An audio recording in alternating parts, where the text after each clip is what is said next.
Hello guys, welcome back to RVCC online. तो CBSE 9th standard के mathematics में हमने नया लेसन शुरू करा था लाइंस एंड एंगल्स, और उसमें हमने फर्स्ट एक्सरसाइज जो है लाइंस एंड एंगल्स का उसके 3 क्वेश्चंस कर लिए थे। तो आइए आज कंटिन्यू करते हैं और बढ़ते हैं क्वेश्चन नंबर 4 पे।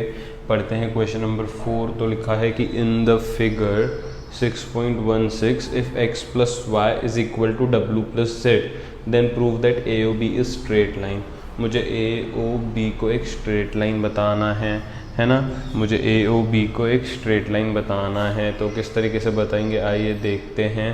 तो इसके लिए मुझे यहाँ पे बोला है x plus y equal to डब्ल्यू प्लस जेड।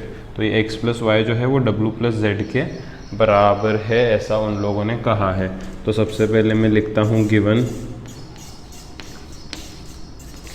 गिवन में एक ही चीज़ है, x plus y equals to डब्ल्यू प्लस जेड, ये दिया है गिवन में। टू प्रूव, मुझे क्या प्रूव करना है? मुझे ये प्रूव करना है कि AOB एक स्ट्रेट लाइन है ना। मुझे प्रूव करना है कि AOB जो है इज अ स्ट्रेट लाइन। ये प्रूफ करने के लिए शुरू करते हैं प्रूफ में सबसे पहले जो गिवन में चीज़ लिखी हुई है, जो मुझे क्वेश्चन में दी हुई है कि x plus y is equal to डब्ल्यू प्लस जेड है, वो गिवन बोल के शुरुआत में ही लिख देते हैं और उसे 1 बोल के कंसीडर करते हैं। अब मुझे पता है कि एक पॉइंट के अराउंड जितने भी एंगल्स है, अगर सभी का एडिशन करेंगे तो टोटल 360 बनेगा, है ना।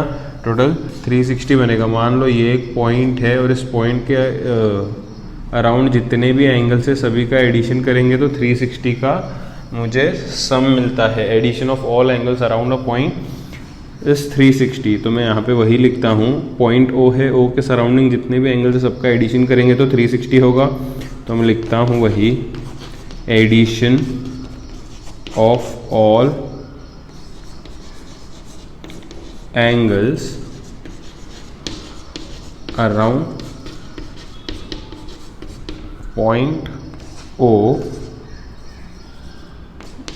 is 360 degree. तो O के सराउंडिंग एंगल्स हैं X, Y, Z और W ना। ये चारों एंगल्स है तो उसके अराउंड ये चारों एंगल्स है तो उन सभी का एडिशन होगा। मैं लिखता हूँ therefore x plus y plus डब्ल्यू प्लस जेड, ये चारों एंगल्स का एडिशन कितना देगा? 360। अब मैं क्या करता हूँ, मैंने यहाँ पे ऐसे ग्रुप करता हूँ, x प्लस वाई का एक ग्रुप करता हूँ, w प्लस जेड का एक ग्रुप करता हूँ। ऐसा क्यों करता हूँ? क्योंकि x प्लस वाई जो है वो w प्लस जेड को इक्वल है ना। ऐसा क्यों करता हूँ? क्योंकि x प्लस वाई जो है वो w प्लस जेड को इक्वल है ना, इसलिए मैं ग्रुप बना देता हूँ। तो यहाँ पे क्या होगा, ये x प्लस वाई वैसे ही रहेगा, ये प्लस वैसे ही रहेगा। ये w प्लस जेड की जगह पे मैं x प्लस वाई लिख सकता, क्योंकि w प्लस जेड तो x प्लस वाई के बराबर ही है, इक्वल ही है। तो w प्लस जेड के जगह पे मैं लिखता हूँ x प्लस वाई फिर से, because w plus z is equal to x plus Y.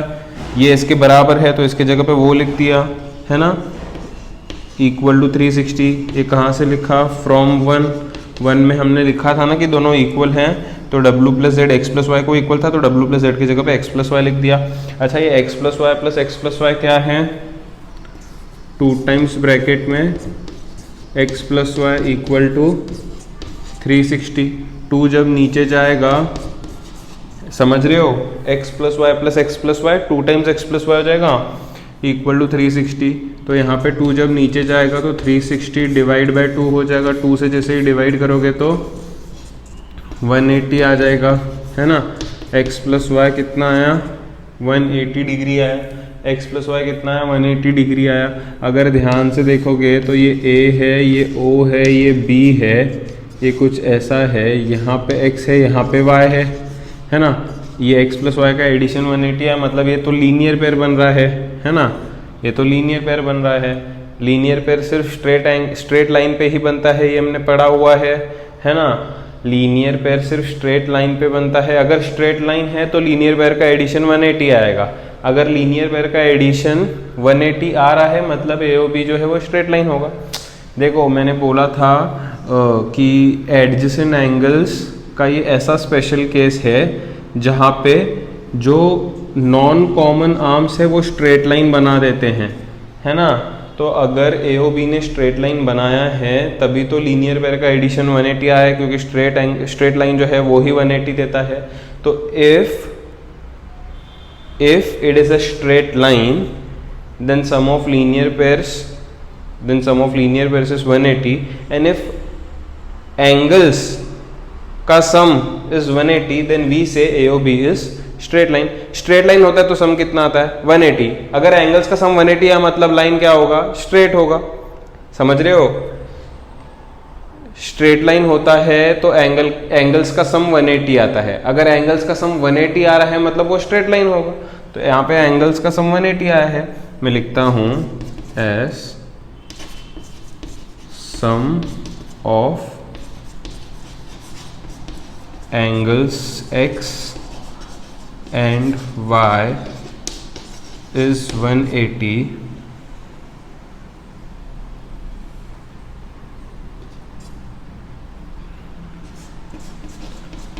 This means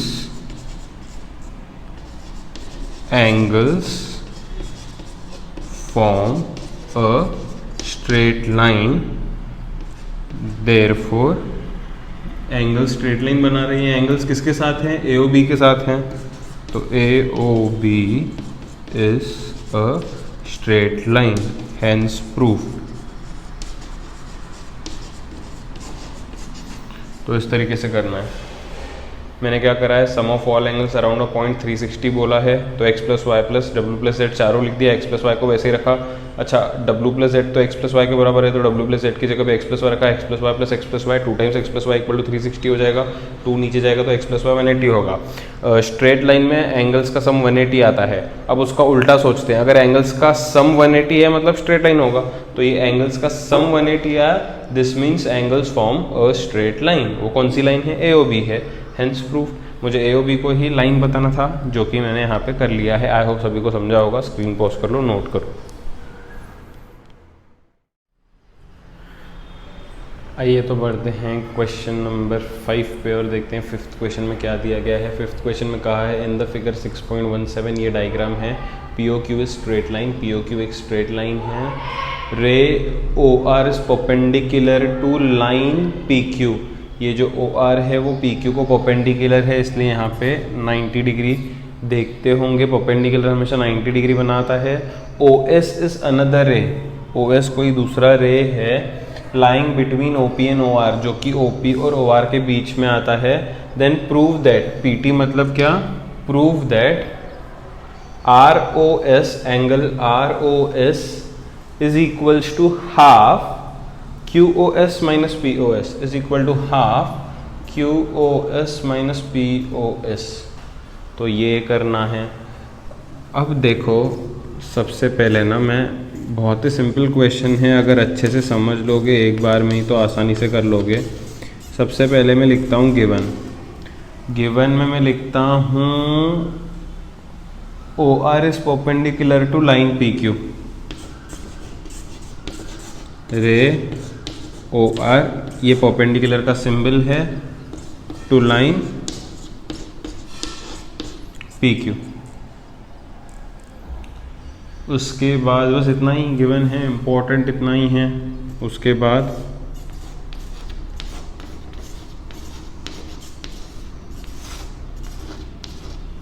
to prove angle ROS is equals to half angle QOS minus angle POS। ठीक है, ये है, ये प्रूफ करना है मुझे, प्रूफ। अब ऐसे टाइप के जो क्वेश्चंस होते हैं उनमें ऑलरेडी सब कुछ दिया होता है, ध्यान से मुझे लगाना है। अब ये हाफ है, ये हाफ है, ये 2 इधर ऊपर होगा तभी तो इधर जाके वो 1/2 हुआ ना। तो अगर ये 2 ऊपर आएगा तो इधर 2 ROS equal to QOS minus POS बचेगा। 1 का तो कोई चक्कर ही नहीं यहाँ पे, क्योंकि मल्टीप्लिकेशन में 1 से फ़र्क नहीं पड़ता।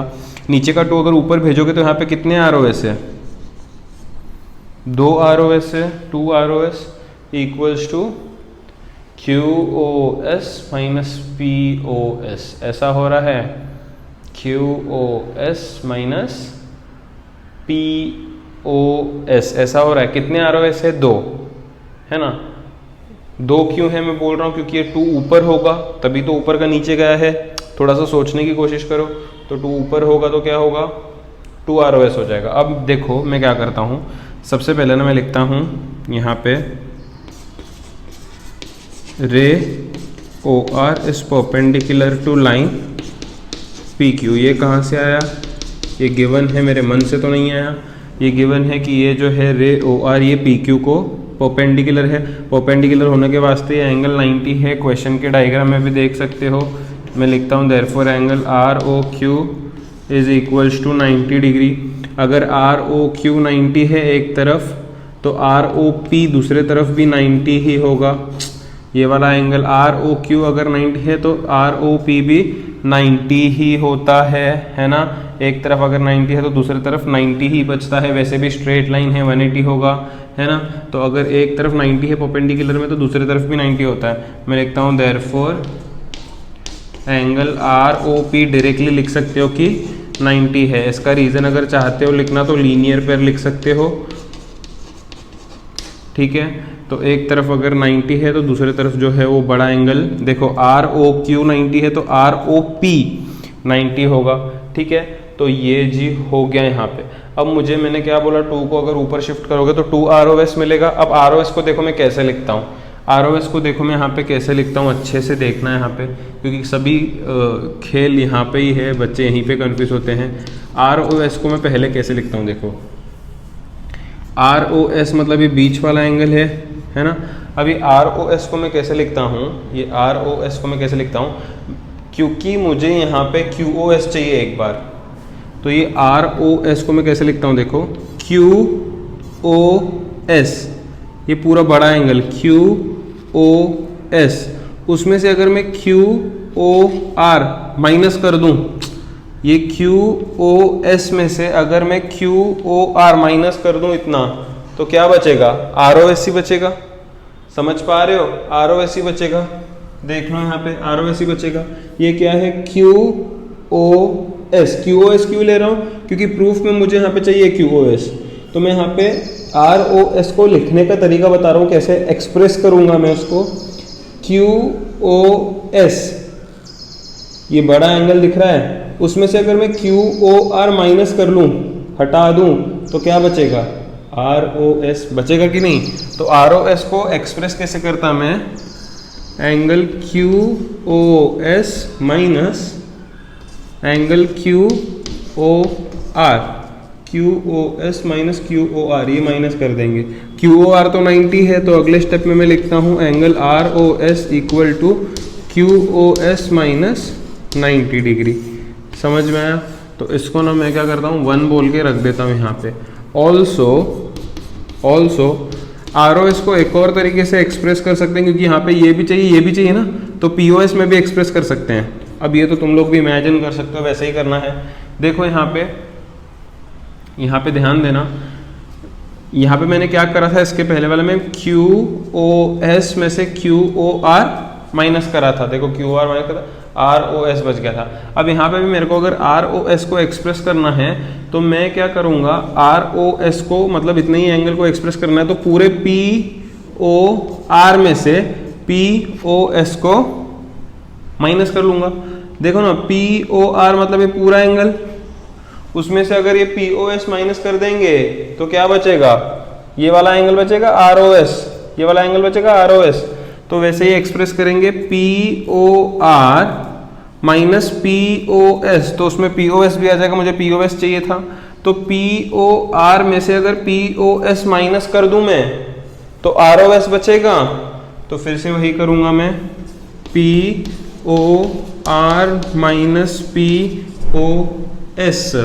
अच्छा, POR कितना है, POR ROP एक ही बात होता है। POR कितना है, 90 है। तो मैं यहाँ पे लिखता हूँ ROS इक्वल्स टू POR कितना है जी, 90 है। माइनस पी ओ एस, इसको मैंने 2 बोल दिया, है ना। आर ओ एस 2 बार ही आया, मेरे को यहाँ पे कितने चाहिए थे, अगर ये 2 ऊपर भेजेंगे तो 2 आर ओ एस ही चाहिए थे, मतलब इन दोनों आर ओ एस को ऐड कर दो। मैं लिखता हूँ ऐड 1 एंड 2, तो LHS ऐड होता है और इक्वल टू के बाद RHS, इक्वल टू के बाद RHS ऐड होता है। कैसे मैं समझाता हूँ, ये क्या है ROS प्लस ये क्या है ROS, तो देखिए मैंने इसका LHS और इसका LHS ऐड करा, इक्वल टू के बाद इधर क्या है पहले QOS माइनस 90 ये लिखा, प्लस अभी दूसरे का लिखेंगे 90 माइनस POS, ठीक है। तो जी ये और ये ऐड होता है, ये और ये ऐड होता है, LHS RHS, ROS plus ROS 2 times ROS, ये ब्रैकेट्स अगर ओपन करोगे तो क्या दिखेगा QOS minus 90 plus 90 minus POS, तो माइनस 90 प्लस 90 एक दूसरे को कैंसिल करेगा, तो 2 टाइम्स एंगल ROS क्या मिलेगा QOS माइनस POS, तो एंगल ROS कितना मिलेगा 2, अगर उधर शिफ्ट करोगे तो हाफ हो जाएगा, इसको ब्रैकेट में लिख दो QOS माइनस POS, डन।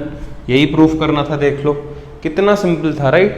बस ROS को 2 तरीके से एक्सप्रेस करा, ROS को पहले कौन से तरीके से एक्सप्रेस करा QOS माइनस QOR, QOS में से QOR को माइनस करोगे तो ROS बचेगा। फिर से मैंने ROS को एक्सप्रेस करा, ROS को कैसे एक्सप्रेस करा POR, ये बड़े में से POS ही छोटा माइनस कर दे ROS आ गया, तो 2 बार ही ROS को एक्सप्रेस करा, एक बार इसके टर्म्स में एक बार इसके टर्म्स में देखो, और फिर दोनों ROS को ऐड कर दिया, क्योंकि ये 2 ऊपर जाएगा तो 2 ROS बन रहा था, है ना। तो ऐसे में हिंट ढूंढ के सम को करूंगा तो आसानी से हो जाएगा। आई होप ये क्वेश्चन समझा होगा, स्क्रीन पॉज करके अच्छे से नोट कर लो।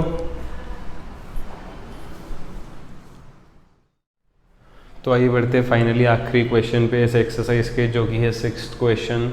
6th क्वेश्चन में लिखा है it is given that XYZ angle is 64 and XY is produce two point P, okay.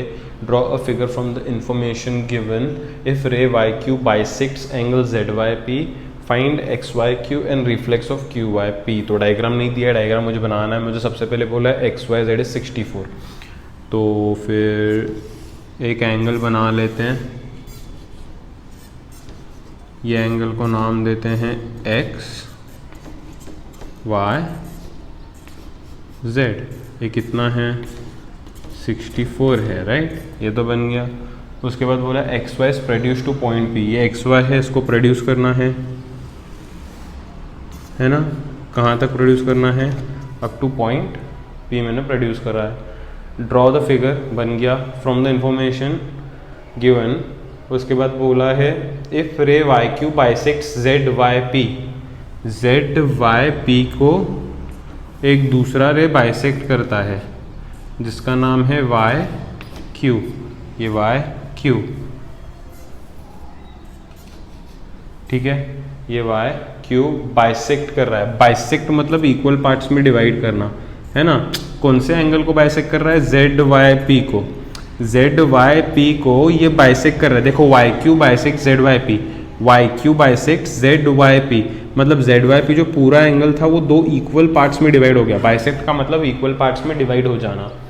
Find XYQ, find XYQ, also find reflex QYP, also find reflex QYP। बहुत ही बढ़िया सम, बहुत ही इजी सम, ठीक है। Given वगैरह इसका भी खुद से लिख देना कि एंगल 64 है, ये बाइसेक्टर है, जो भी है गिवन लिख देना। मैं सीधे लिखता हूँ टू फाइंड में बोला है XYQ फाइंड करो, दूसरा बोला है रिफ्लेक्स फाइंड करो QYP का, तो QYP मिलने के बाद ही उसका रिफ्लेक्स मिल जाएगा, ठीक है। सो शुरू करते हैं, बहुत ही आसान सम है ये, है ना। सबसे पहले मैं लिखता हूँ YQ बाइसेक्ट्स ZYP, सबसे पहले मैं लिखता हूँ YQ बाइसेक्ट्स एंगल ZYP। कहाँ से आया, क्वेश्चन से, गिवन है है ना, क्योंकि ये वाई क्यू बाइसेक्ट कर रहा है तो ये दोनों एंगल्स इक्वल पार्ट्स में डिवाइड, मतलब ये जो एक एंगल था वो दो इक्वल पार्ट्स में डिवाइड होगा। जेड वाई पी को बाइसेक्ट किया तो जेड वाई पी दो इक्वल पार्ट्स में डिवाइड हुआ। कौन से दो इक्वल पार्ट्स बने? Z Y Q, Q Y P. कौन से दो इक्वल पार्ट्स बने? Z Y Q, Q Y P. तो मैं लिखता हूं Z Y Q is equals to Q Y P. ये दोनों इक्वल पार्ट्स बने क्योंकि वो बाइसेक्ट किया।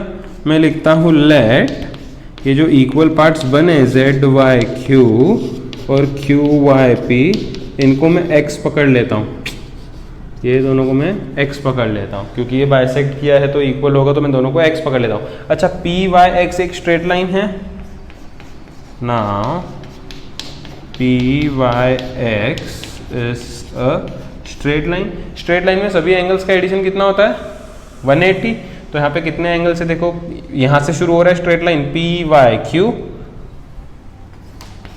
P Y Q, P Y Q, जहाँ पे खत्म हो वहीं से शुरू Q Y Z, Q Y Z, Q Y Z, जहाँ पे खत्म वहीं से शुरू Z Y X, Z Y X equals to straight line है इसलिए 180। पी वाई क्यू और क्यू वाई जेड ये दोनों तो x और x है, this is x also this is x, plus Z Y X कितना है? जेड वाई एक्स कितना है? 64 equals to 180। So what is x plus x? 2x। और इधर क्या होगा? 180, 64 उधर शिफ्ट मारेगा तो -64, तो 2x इक्वल्स टू यहाँ पे होगा 180 माइनस 64, तो यहाँ पे 10 माइनस 4 6, 8 माइनस 7 1 एंड 1 116 आ जाएगा, राइट। तो x का वैल्यू क्या आएगा? 116 अपॉन 2, 2 1 ज़ा 2, 5 ज़ा 10, 8 ज़ा 16, तो x का वैल्यू कितना आया? 58। x का वैल्यू कितना आया? 58, है ना। x का वैल्यू 58, मतलब ये जो एंगल है ये भी 58 है, ये जो एंगल है ये भी 58 है। मुझे क्या चाहिए था? एक्स वाई क्यू चाहिए था, मुझे चाहिए x y q. Now angle x y Q is equal to x y q किससे बना हुआ है? X y z, z Y q, है ना। एक्स वाई क्यू किससे बना हुआ है? X y z, z Y q. तो x y q equal to x y z plus Z Y q. X y z तो 64 है, जेड वाई क्यू तो x है, लेकिन x का वैल्यू तो 58 है कि नहीं। तो यहाँ पे अगर ऐड करोगे तो 8 + 4 ये 12 हो जाएगा, 7 + 5 ये भी 12 हो जाएगा, तो 122 डिग्री कुछ आ जाएगा। उसके बाद अच्छा ये तो हो गया, उसके बाद चाहिए reflex of Q Y P. Q Y P तो मिला है, ऐसा है ना।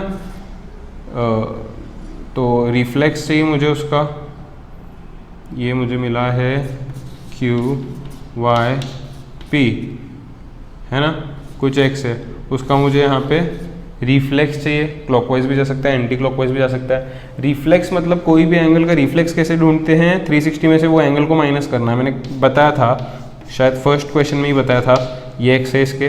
तो मुझे चाहिए reflex of angle Q Y P. Reflex of angle Q Y P कैसे मिलेगा? 360 में से वो एंगल को माइनस करने का। तो यहाँ पे 360 में से क्यू वाई पी को माइनस करोगे, क्यू वाई पी कितना है? क्यू वाई पी एक्स है, एक्स माने 58 है, तो 360 माइनस 58 करने का, यहाँ पे कर लो 360 माइनस 58, 302 आ जाएगा। तो इस तरीके से ये भी हो गया। आई होप सभी को ये एक्सरसाइज समझा होगा। एक्सरसाइज था 6.1 कंप्लीट होता है, इसको बढ़िया तरीके से प्रैक्टिस कर लो। अगले एक्सरसाइज पे जाने से पहले मस्त थरली इसको वेल प्रिपेयर्ड करके रखो, ताकि आगे वाले जो कॉन्सेप्ट्स हैं वो हमने समझने में बिल्कुल भी दिक्कत ना हो।